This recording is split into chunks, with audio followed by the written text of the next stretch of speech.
Welcome to another new video. সবাইকে আবার একটি নতুন ভিডিওতে স্বাগত জানাই। উচ্চ মাধ্যমিক এবং মাধ্যমিক অলরেডি মাধ্যমিক পরীক্ষা হয়ে গেছে আমরা জানি। এবার উচ্চ মাধ্যমিক পরীক্ষা চলছে, উচ্চ মাধ্যমিক পরীক্ষাও শেষ হয়ে যাবে। কিন্তু এই মাধ্যমিক এবং উচ্চ মাধ্যমিক পরীক্ষার সময় সবচেয়ে গুরুত্বপূর্ণ যে পয়েন্ট থাকে সেটা হচ্ছে আমাদের পরীক্ষাটা কমপ্লিট করা, প্রত্যেকটা মার্কস যাতে আমরা সুন্দরভাবে লিখে আসতে পারি সেই প্রচেষ্টা করা, এবং তার পরবর্তীতে এই যে পরীক্ষাটা হতে চলেছে এই পরীক্ষার রেজাল্ট, কেননা রেজাল্টের পর অনেক কিছু নির্ভর করে, স্কলারশিপ থেকে শুরু করে আমাদের নতুন ক্লাসে ভর্তির প্রক্রিয়া। যারা মাধ্যমিক পরীক্ষা দিচ্ছ তারা আগামীতে 11-এ উঠবে, এবং 11-এ তোমরা প্রত্যেকেই জানো যে এবারই তোমাদের উচ্চ মাধ্যমিক যারা লাস্ট দিচ্ছ সেমিস্টার 9 ইয়ারলি সিস্টেমে লাস্ট পরীক্ষা উচ্চ মাধ্যমিকের, আর যারা এর পরবর্তী ক্ষেত্রে উচ্চ মাধ্যমিক দেবে তাদের কিন্তু সেমিস্টার সিস্টেমে হবে। তো মাধ্যমিক এবং উচ্চ মাধ্যমিক পরীক্ষার বিভিন্ন যে তথ্য সেটা আমি তোমাদের সঙ্গে শেয়ার করেছি, আজকে শেয়ার করতে চলে এলাম মাধ্যমিক উচ্চ মাধ্যমিকের রেজাল্ট সংক্রান্ত কি তথ্য উঠে আসছে, এবং তার সাথে সাথে শুধু তাই নয়, মাধ্যমিক উচ্চ মাধ্যমিকের পরবর্তীতে কলেজ অ্যাডমিশনের যে তথ্য, এবং মাধ্যমিকের পরবর্তীতে বিভিন্ন স্কুলে 11-এ ভর্তির যে প্রক্রিয়া সেই নিয়ে আজকের এই ভিডিওটা হতে চলেছে। যারা নতুন আছো অবশ্যই আমাদের চ্যানেলটিকে সাবস্ক্রাইব করে দাও। প্রত্যেক বছর তোমরা জানো যে উচ্চ মাধ্যমিকের পরবর্তীতে কলেজ অ্যাডমিশন সংক্রান্ত সমস্ত তথ্যগুলো কিন্তু তোমরা এখান থেকেই পেয়ে যাও, এসজি টিউটোরিয়াল গাইড থেকেই পেয়ে যাও। তাই অবশ্যই চ্যানেলটিকে সাবস্ক্রাইব করে দাও। তো দেখো, মাধ্যমিক এবং উচ্চ মাধ্যমিক পরীক্ষা তোমরা দিয়েছো, প্রত্যেকে নিজের নিজের মতো করে সেরাটা দেওয়ার চেষ্টা করেছো। তারপরেও অনেক ক্ষেত্রে এমন হয়েছে যে তোমরা ঠিকঠাক ভাবে লিখে আসতে পারোনি, প্রশ্ন ছেড়ে এসেছো। যেমন মাধ্যমিকের অঙ্ক এবং ইতিহাস পরীক্ষা বেশিরভাগ ক্যান্ডিডেটদের খারাপ হয়েছে, এটা আমরা জায়গা থেকে তথ্য দেখেছি, এবং গ্রাউন্ড লেভেল যে রিপোর্টগুলো বিভিন্ন চ্যানেল করেছে সেখান থেকেও আমরা দেখেছি। কিন্তু একটা জিনিস তোমাদের মনে রাখতে হবে যে মাধ্যমিক এবং উচ্চ মাধ্যমিকের ক্ষেত্রে গ্রেস মার্কস কিন্তু প্রত্যেক বছরই বোর্ড বা কাউন্সিল থেকে দেওয়া হয়। আশা করব এবছরও সেই গ্রেস মার্কসের যে বিষয় সেটা অবশ্যই কাউন্সিল বা বোর্ড রেখে দেবেন, কেননা অনেক ক্যান্ডিডেট আছে যারা বিভিন্ন সমস্যার জন্য 1 থেকে 2 নাম্বার শর্ট হয়ে যায় এবং পাশ করার ক্ষেত্রে তাদের প্রবলেম হয়। আমরা জানি যে এই পাস মার্কসগুলো কিন্তু বোর্ডের পক্ষ থেকে দিয়ে দেওয়া হয়, আশা করছি এবছরও সেটা দেওয়া হবে।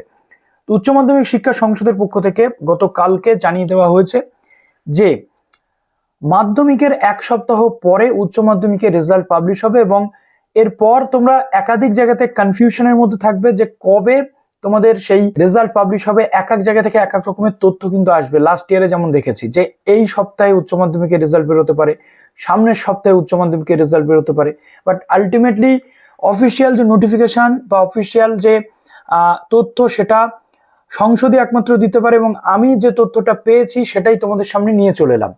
উচ্চ মাধ্যমিকের রেজাল্ট যেটা পাবলিশ হতে পারে, যেটা বলা হচ্ছে টার্গেটেড বা অ্যাপ্রক্সিমেট যে ডেট বা টেন্টেটিভ ডেট যেটা, সেটা বলা হচ্ছে সেকেন্ড উইক অফ মে মাসের সেকেন্ড উইকে উচ্চ মাধ্যমিকের রেজাল্ট পাবলিশ হবে। এবং সেকেন্ড উইকে যদি রেজাল্ট পাবলিশ হয় আমরা ধরে নেব যে ফার্স্ট উইক অফ জুনের মধ্যে কিন্তু অ্যাডমিশন প্রক্রিয়া শুরু হয়ে যাবে।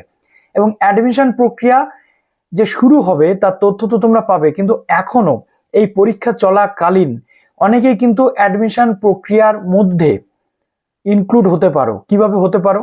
অনেক কলেজ বা ইউনিভার্সিটি রয়েছে, অনেক জায়গা রয়েছে যেখানে কিন্তু এখন থেকে অলরেডি রেজিস্ট্রেশন প্রসেস, সেটা এন্ট্রান্স হোক বা কলেজ অ্যাডমিশনের যে ফর্ম ফিল আপের প্রসেস হোক, সেটা কিন্তু শুরু হয়ে গেছে। অনেকে এই উচ্চ মাধ্যমিক পরীক্ষার পরপরই তোমাদের একটা কনফিউশন তৈরি হবে যে আমি তো ভর্তি হতে চেয়েছিলাম কিন্তু আমি ভর্তি হতে পারছি না। তাই এবার থেকে চ্যানেলটাকে ফলো করো, এসজি টিউটোরিয়াল গাইডকে, তথ্যগুলো যাতে তোমরা পরপর পাও। উচ্চ মাধ্যমিকের পর যারা কলেজে ভর্তি হতে চাও তাদের কিন্তু রেজিস্ট্রেশন প্রক্রিয়া বা কলেজ অ্যাডমিশনের যে প্রক্রিয়া সেটা দামামা বেজে গেছে। আমি তোমাদের আজকালকের মধ্যেই সেই তথ্যগুলো দেওয়া শুরু করে দেবো, সেগুলো একটু তোমরা দেখো এই পরীক্ষার মাঝে মাঝে, কেননা পরীক্ষার মধ্যেই তোমাদের ফর্ম ফিল আপটা যদি তোমরা করতে না পারো তাহলে কিন্তু তোমরা ভর্তি প্রক্রিয়াতে অংশগ্রহণ করতে পারবে না, পরে আর সুযোগও পাবে না, তখন কিন্তু তোমাদের আফসোস থেকে যাবে। অনেকে প্রতিবারই বলো যে দাদা আমরা সুযোগ পাচ্ছি না। তো উচ্চ মাধ্যমিকের রেজাল্ট সেকেন্ড উইক অফ মেতে পাবলিশ হওয়ার একটা চান্স, যেটা সংসদের পক্ষ থেকে বলা হয়েছে। এবং মাধ্যমিকের রেজাল্ট যেটা সংসদের পক্ষ থেকে জানানো হয়েছে যে মাধ্যমিকের 1 সপ্তাহ পরে উচ্চ মাধ্যমিকের রেজাল্ট, এবং সেটা সেকেন্ড উইক অফ মে যদি হয় তাহলে আমরা ধরে নিচ্ছি 1 সপ্তাহ আগে কিন্তু ফার্স্ট উইক অফ মে, অর্থাৎ মে মাসের প্রথম সপ্তাহে মাধ্যমিকের রেজাল্ট কিন্তু পাবলিশ হতে পারে। আর মাধ্যমিকের পরবর্তীতে কি কি স্কলারশিপ রয়েছে, মাধ্যমিকের পরবর্তীতে কি কি কোর্স নিয়ে তোমরা পড়তে পারো, প্রফেশনাল কোর্স থেকে শুরু করে কি কি রাস্তা রয়েছে সেটা নিয়ে যদি তোমাদের ভিডিও প্রয়োজন হয় অবশ্যই কমেন্ট সেকশনে জানিও। তো এটা মোটামুটি জাস্ট বলার ছিল তোমাদের এই কয়েকটা বিষয়, যে মাধ্যমিকের রেজাল্ট অ্যাপ্রক্সিমেট যেটা আমরা এখন জানতে পারছি সেটা ফার্স্ট উইক অফ মে, আর উচ্চ মাধ্যমিকের result second week of May, তার পরবর্তীতে কলেজ অ্যাডমিশন। কিন্তু অনেক কলেজ বা সেন্ট্রাল ইউনিভার্সিটি বা বিভিন্ন ইউনিভার্সিটি রয়েছে যেখানে তোমরা ভর্তি হতে চাও, সেই কলেজ বা ইউনিভার্সিটিগুলোতে ভর্তি হওয়ার জন্য এখনই কিন্তু ফর্ম ফিল আপ তোমাদের করে রাখতে হবে। ফর্ম ফিল আপ অলরেডি শুরু হয়ে গেছে। এর পরের ভিডিওতেই হয়তো আমি তোমাদের সেই ফর্ম ফিল আপ বা তথ্য নিয়ে চলে আসবো। তো তার জন্য অবশ্যই আমাদের সাথে জুড়ে থাকো, আর বেস্ট অফ লাক। সমস্ত প্রশ্ন অ্যাটেন্ড করো। আমি সবসময় তোমাদের বলি যে সমস্ত প্রশ্ন যদি তোমরা অ্যাটেন্ড করো তাহলে কিন্তু তোমাদের ফেল করার সম্ভাবনা অনেকটা কম এবং ভালো একটা মার্কস নিয়ে পাস করার সম্ভাবনা কিন্তু অনেকটাই বেশি। তাই চলো আর কথা না বাড়িয়ে ভিডিওটি শেষ করছি। এর পরবর্তী ভিডিওগুলো দেখার জন্য অবশ্যই চ্যানেলটিকে সাবস্ক্রাইব করে পাশে থাকা বেল আইকনটি ক্লিক করে দাও। Best of luck.